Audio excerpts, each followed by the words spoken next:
I think that was probably true in the Garden of Eden, but then once man was separated from God's presence, because it said that Adam and Eve walked with God, correct? But then once we were separated from his presence because of sin, right, then it had to be through some other method, right? Like what you're going to get into, dreams, visions.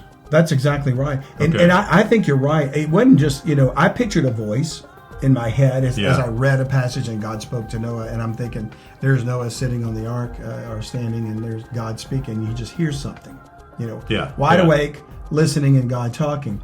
But with Adam and Eve, like you said, John, before they sinned, God was literally physically there walking with them. Yeah. It was probably the pre-incarnate Jesus Christ. Jesus is the express image of God's person. Yeah. So he was just there as a man-like figure, physical embodiment of God, walking around, talking to them directly, face to face. Yeah. And then once that sin happened, they lost that privilege. Which is interesting because Satan was also there and talking to them. Yeah. So it's almost like pre-sin nature, we had access to or were in the spiritual realm. Exactly. Wow. I never even thought about that. And now we've been separated from it. Right. We were never supposed to die. Yeah. We would have been like angels in that sense. Huh.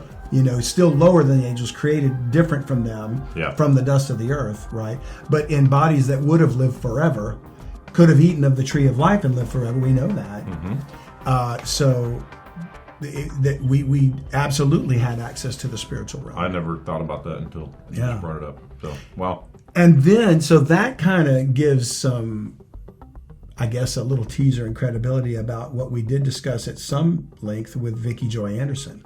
When we talk about sleep paralysis coming up in an episode, in her interview, she was talking about when we dream, are we accessing that spiritual realm in some cases? And if we are we communing with entities there, whether it be God or satanic entities, So it seems to me there's some credibility to that if we dig into the scriptures today to look at the fact that in the majority of instances, it was through dreams or visions that God spoke, with one notable exception. We'll see that in a moment.